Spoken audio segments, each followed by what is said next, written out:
This is my video review of the Nerf Swarmfire blaster. This blaster came in the box, obviously, with the main blaster, the stock, which is detachable, and 20 taggers. Also in the tagger package is the manual. This is not modified, this is a stock review, but I'm still going to start from the front and try to cover all of the features. First is the turret. This is a 20-round turret that holds all micro darts, and it's just front loading, very simple. This is a little bit different than the clip-fed system, and I'm actually a fan of turrets over clips, just because you can reload them at any time and you don't have to pull your clip out and be defenseless as you're reloading. Moving back is the battery slot. It's under here. It's all under the left arm. I shoot right-handed, so it's all under my left arm here. And it's different than the Stampede because the Stampede's weight was all in the back and with the batteries. To get to the battery compartment, that's actually the whole gray thing here removes. It's a little cover. You just need a Phillips screwdriver, and you need to undo that. And then there's a nice little groove here that you can actually kind of get your thumb under and it comes right off. It's very nice. It takes 6 C-cell batteries. And you're done. Moving back is the trigger. It's a very smooth trigger, not much to say, but I do find it interesting that you're pulling a trigger, but all you're doing is actually pushing a switch button back there for the electronic circuit. And moving up is the on-off switch. This is actually a switch just like the trigger, but this one sits in a position. There's an off, which is forward, and on, which is in the rear position. This is just one of the switches, and your trigger is also another switch. When I say switch, it's a switch within the circuit. So this is actually not draining the battery, keeping it in the on position. This is completely fine for the blaster. There are no LEDs that light up, say like in the Firefly. If you leave that on, your batteries will eventually die.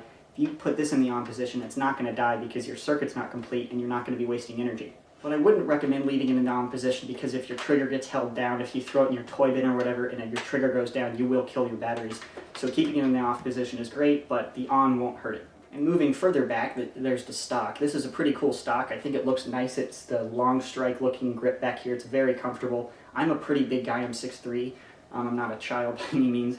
And it's pretty comfortable. It's definitely too short for me, but I wouldn't really want it to be like a real gun because it's a Nerf gun, and it's nice to be able to do this or whatever.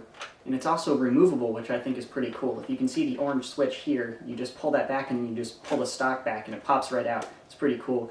There are 2 little locking systems here and here. I'm sure if you gave it enough force, you could pull it out without using this, but I wouldn't recommend it just because that's really easy. I think it's pretty cool if you need to travel with it, I don't know. It's still pretty cool to have for storage, especially because I store all of my blasters in little crates, so it now fits much easier than having a blaster like this. Going over the cosmetics, I'm really happy with the color scheme. I'm really a big fan of the yellow. This is obviously the same line as the Quick 16, and I did do a video review of that. Click the annotation here if you want to see that.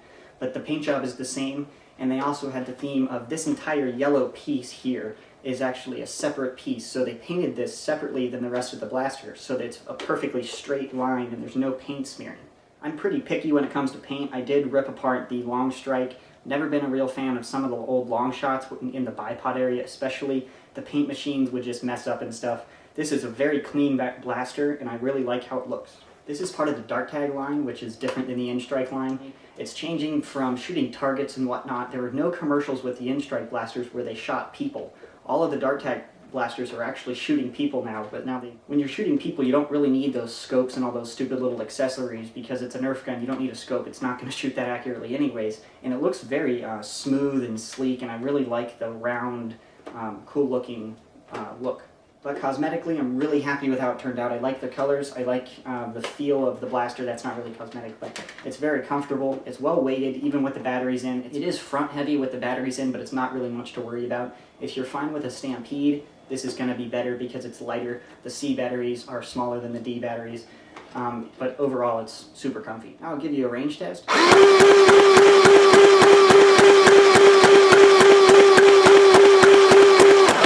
Widespread here. This is a pathetic 13 feet. A larger grouping here at 20 feet. So in conclusion, this is a really great blaster. It shoots about the same range as all of the other blasters. I'm a big fan of the turret, though it is pretty slow to reload in a war.